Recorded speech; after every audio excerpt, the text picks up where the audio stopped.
এবারের এলপিএলের শিরোপা উঠছে বাংলাদেশিদের হাতে।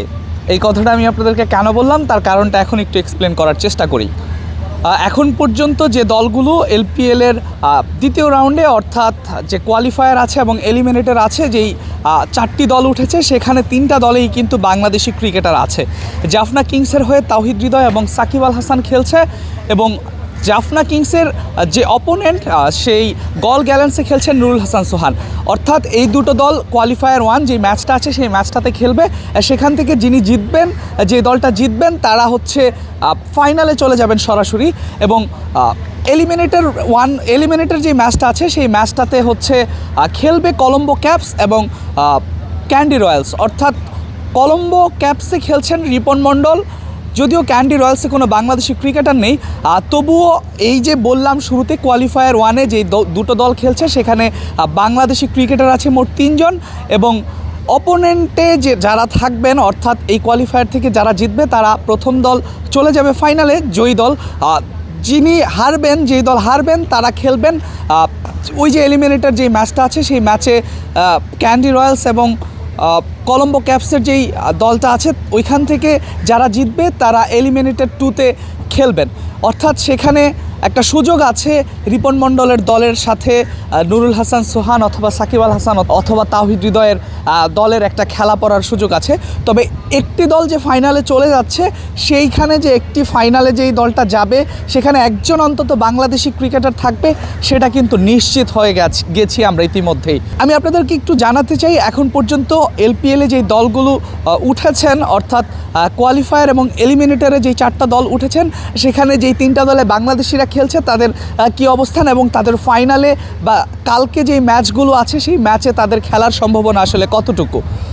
জাফনা কিংসের হয়ে সাকিব আল হাসান এখন পর্যন্ত দুর্দান্ত খেলছেন। অর্থাৎ সাকিব আল হাসান জাফনা কিংসের একাদশে থাকবে কোয়ালিফায়ার ম্যাচে। সেই ম্যাচটাতে জাফনা কিংসের হয়ে সাকিব আল হাসান খেলবে, এটা প্রায় নিশ্চিত।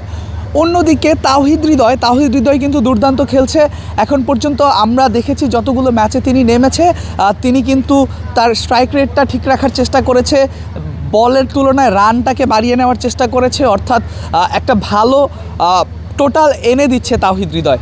সেই ক্ষেত্রে বলা যায় তাওহিদ হৃদয়ও এই কোয়ালিফায়ার ম্যাচটাতে তিনি থাকছেন, একাদশে থাকবেন, সেটা প্রায় নিশ্চিতই বলা যায়।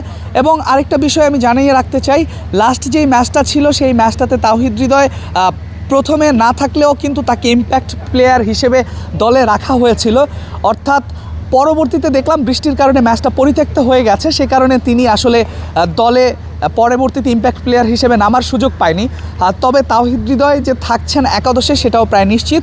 অন্যদিকে জাফনার যার সাথে খেলা সেই গল গ্যালেন্সে খেলছেন নুরুল হাসান সোহানকে যে লাস্ট ম্যাচটা ছিল লিগ পর্বের সেই ম্যাচটাতে তাকে রাখা হয়নি। এর কারণটা অবশ্য যতটুকু জানতে পেরেছি সেটা হচ্ছে তাকে একটু বিশ্রাম দেওয়া হয়েছিল, তাকে সুযোগ দেওয়া হয়নি, বিশ্রামে রাখা হয়েছিল, তার পরিবর্তে অন্য একজনকে সুযোগ দেওয়া হয়েছিল। তবে আজকে আমরা দেখেছি গল গ্যালেন্স কিন্তু এই যে আপনারা দেখতে পাচ্ছেন আমি যেখানে দাঁড়িয়ে কথা বলছি এখানে কিন্তু অনুশীলনে এসেছিল। সেই অনুশীলনটাতে হৃদয় সোহানের সাথে আমরা দেখেছি গল গ্যালেন্সের যারা টিম ম্যানেজমেন্ট আছে তারা কিন্তু বেশ কিছুক্ষণ দাঁড়িয়ে কথা বলেছেন। এরপরে সোহান দীর্ঘক্ষণ ব্যাটিং অনুশীলন করেছেন। অর্থাৎ সোহান যে কালকের একাদশে থাকবে সেটাও কিন্তু প্রায় নিশ্চিত বলাই যায়। অন্যদিকে কলম্বো ক্যাপসের হয়ে রিপন মণ্ডল আসলে কতটুকু থাকবেন একাদশে সেটা বলা মুশকিল, কেননা আমরা দেখেছি যে একটা ম্যাচে তিনি সুযোগ পেয়েছেন সেই ম্যাচটাতে তিনি খুব একটা ভালো করতে পারেনি। অর্থাৎ যেরকমটা করা দরকার ছিল রিপন মণ্ডলের সেই রিপন মণ্ডল তেমনটা করতে পারেনি। সেক্ষেত্রে কলম্বো ক্যাপসের হয়ে তিনি সুযোগ পাবেন কি না এলিমিনেটর ম্যাচে সেটা একটা সন্দেহের জায়গা রয়ে গেছে। তবে সব মিলিয়ে আসলে বলা চলে যে বাংলাদেশের যে কজন ক্রিকেটার খেলছেন তাদের মধ্যে একজন কিংবা 2জন তারকা এলপিএলের ট্রফিটা হাতে নেওয়ার সম্ভাবনা তৈরি হয়েছে, এমনটাই আসলে ধারণা করা হচ্ছে। এখন দেখার বিষয় আসলে শেষ পর্যন্ত কি হয়, এলপিএলের এই ট্রফিটা বাংলাদেশিদের হাতে ওঠে কিনা সেটাই এখন দেখার বিষয়। তবে লাস্ট যে জিনিসটা আমি আপনাদেরকে জানিয়ে শেষ করতে চাই সেটা হচ্ছে কালকে যে কোয়ালিফায়ার ম্যাচ সেই কোয়ালিফায়ারে 3 জন বাংলাদেশি প্লেয়ার মাঠে নামবে। জাফনা কিংসের হয়ে নামবেন সাকিব আল হাসান এবং তাওহিদ হৃদয়। অন্যদিকে গল গ্যালেন্সের হয়ে মাঠে নামবেন নুরুল হাসান সোহান। যদিও এলিমিনেটর ম্যাচটাতেও রিপন মণ্ডল থাকবে কি থাকবে না সেটা আসলে সময় বলে দেবে। তবে বাংলাদেশিদের প্রত্যাশা থাকবে বাংলাদেশি ক্রিকেটারদের কাছ থেকে পারফরম্যান্স তারা যাতে ভালো করে, এমনটাই প্রত্যাশা আসলে থাকবে। আমরাও আশা করি বাংলাদেশের ক্রিকেটাররা কালকের যেই ম্যাচগুলো আছে সেখানে আলো ছড়াবেন এবং বাংলাদেশের সমর্থকদেরকে উৎসাহিত করবেন এবং তারা ভালো খেলবেন, এমনটাই সকলের প্রত্যাশা। Al Mahmud Fahim, BD ক্রিক time, Colombo, Sri Lanka.